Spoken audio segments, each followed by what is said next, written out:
রহমান এবং খালেদা জিয়া স্বৈরাচারের পতনের মধ্য দিয়ে বাংলাদেশে গণতন্ত্র ফিরিয়ে এনেছিলেন।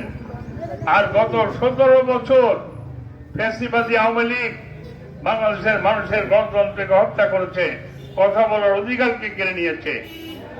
আমাদের প্রিয় নেতা তারেক রহমান নিরন্তরভাবে লড়াই করে আজকে জুলাই আগস্টের অভ্যুত্থানের মধ্য দিয়ে আজকে ফ্যাসিবাদকে বিদায় করে বাংলাদেশের সরকার প্রতিষ্ঠা করেছেন, এই অন্তর্বর্তীকালীন সরকার। আমরা প্রত্যাশা করেছিলাম এরা একটু নির্বাচন দেবে, গত 17 বছর মানুষ ভোট দিতে পারে নাই। আমরা আশা করছি ডিসেম্বরের মধ্যে নির্বাচন দিতে হবে এবং এই নির্বাচনের মধ্য দিয়ে জনগণ আপনাদের পছন্দের প্রার্থীকে নির্বাচিত করবে।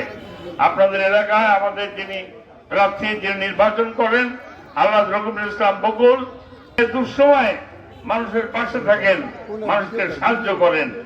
আগামীতে ইনশাল্লাহ আপনারা যদি তাকে ভোট দিয়ে নির্বাচিত করেন, তিনি এলাকার সকল সমস্যার সমাধানের জন্য নিজে ঐকান্তিক ভাবে চেষ্টা করবেন, কাজ করবেন, এটা আমরা বিশ্বাস করি।